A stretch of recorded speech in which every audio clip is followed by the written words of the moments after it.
Welcome, everyone. Today, we're diving into our daily routine, starting with the mornings. For me, mindfulness is key before I even check my phone. Just to clarify, mindfulness means being fully present in the moment, noticing your thoughts and surroundings without judgment. That's a great point. My morning usually starts with a cup of green tea while I sit quietly. I find it sets a calm tone for the day. When you mention mindfulness, I imagine it's like tuning a musical instrument before playing, right? Exactly. It's preparing your mind so the rest of the day flows better. As we transition, do you have any rituals that help you maintain that calm, especially on a hectic morning? Absolutely. I practice deep breathing techniques. Techniques just means methods or ways of doing something. I take slow, controlled breaths in and out, and it helps me stay centered, even if I know a busy day is ahead. Let's move into the workday. I rely a lot on habits to keep things organized. In simple terms, a habit is a behavior you do regularly, like brushing your teeth. How do you structure your day to build positive habits? I use a checklist every morning. A checklist is simply a written list of tasks I want to complete. It's like a roadmap, guiding me through the day. This helps me avoid feeling overwhelmed, which just means being unable to cope with too many tasks at once. That's relatable.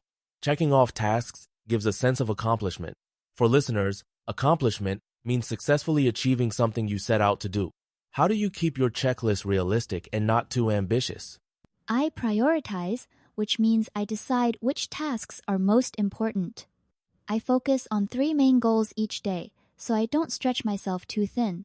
It's tempting to do everything, but narrowing it down keeps me motivated.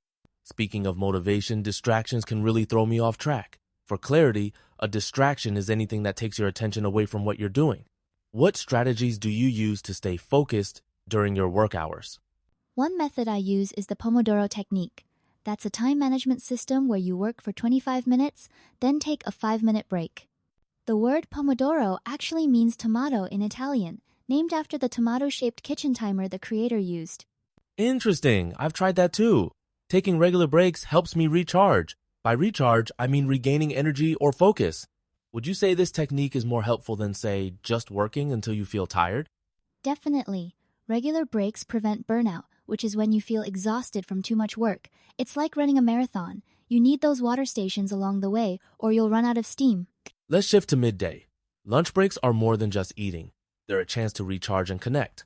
Nourishment means providing your body with the food it needs to function well.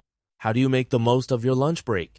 I try to step away from my desk and, if possible, eat with a friend or colleague. Colleague just means someone you work with. Sharing a meal isn't just about food. It's about building relationships and giving your mind a rest. That social aspect is important. Sometimes I take a walk outside, which helps me reset.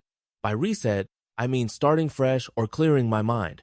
How does your lunch routine help you transition back into work mode? After lunch, I spend a few minutes reviewing my checklist. It's a gentle way to ease back into focus. I find that this transition is smoother if I take time to savor or fully enjoy my meal rather than rushing. Now, let's tackle the afternoon slump, which is the drop in energy many people feel after lunch. Do you have any techniques for staying alert and productive during this time? I like to switch tasks when I feel sluggish. Sluggish just means slow or lacking energy. For example, if I've been working on something detailed, I'll move to a more creative activity like brainstorming ideas. That's a smart approach. Brainstorming refers to coming up with as many ideas as possible without judging them. Changing gears can really spark creativity. How do you recognize when you're losing focus? I notice I start rereading the same sentence, or I get easily distracted. That's my cue to stand up, stretch, or even get a glass of water. Taking small breaks prevents me from feeling drained, meaning completely out of energy. As the workday ends, I find it crucial to have an evening routine that helps me unwind. When I say unwind, I mean to relax and let go of stress. What does your evening look like after a busy day? I start by putting away all my work materials. It's a physical signal that work is over. Then, I'll read or listen to music, mainly activities that help me decompress. Decompress means to relieve stress or tension. That's a great way to switch from work mode to personal time. Sometimes I journal about my day. Journaling is just writing your thoughts down, which can help process what happened and clear your mind. Absolutely. Writing things down often brings clarity, which is a clear understanding of something. It's like organizing messy thoughts into neat boxes, making it easier to relax. Let's not forget sleep. For me, prioritizing rest is the foundation of a good routine. Prioritizing means making something the most important part. How do you make sure you get quality sleep? I have a set bedtime and stick to it, even on weekends. Consistency helps my body know when it's time to sleep. Consistency means doing the same thing regularly, which teaches your body what to expect. To add, I avoid screens an hour before bed. The blue light from devices can trick your brain into thinking it's daytime.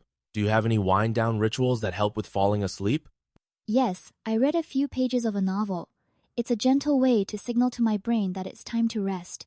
Rituals like this can make a big difference in how quickly you fall asleep and how rested you feel in the morning. We've talked a lot about routines, but I think it's important to remember that routines aren't rigid. By rigid, I mean inflexible or unable to change. How do you adapt your routine when life gets unpredictable? I see routines as guidelines, not strict rules.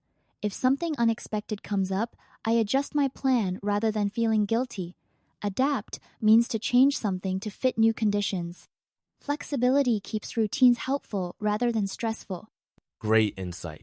Sometimes, a little change can make routines feel fresh. For example, swapping a morning walk for stretching indoors when it rains. How do you decide what parts of your routine are essential? I focus on what makes me feel my best. If skipping one step causes me to feel off, I know it's essential. Everything else is optional, which means it's nice to have, but not necessary. Let's switch gears and talk about how sharing our stories can help others build their own routines. Do you have an experience where a small change made a big difference for you? Definitely. When I started writing down 3 things I was grateful for each night, I noticed I slept better. Gratitude means being thankful for what you have. This small habit shifted my whole outlook. That's inspiring. For me, simply preparing my clothes the night before saved me stress in the morning. These stories show that routines can be deeply personal. Why do you think exchanging experiences is so valuable? Hearing others' stories offers new ideas and perspectives. Perspective means a particular way of looking at something. It reminds us that there's no single right way to structure a day. Throughout our conversation, we've paused to explain complex words. I think this helps make our discussion more inclusive. By inclusive, I mean making sure everyone feels welcome and informed. Why do you think clear explanations matter? Clear explanations remove barriers. If someone doesn't understand a word, they might tune out. Breaking things down is like translating a foreign language. Exactly. It also builds confidence. When listeners understand, they can apply these ideas to their own lives. As we wrap up, what's your advice for anyone building a new routine? Start small, be flexible, and don't worry about perfection. The best routines grow with you. And remember, asking for clarification is always okay. Learning is a journey, not a race.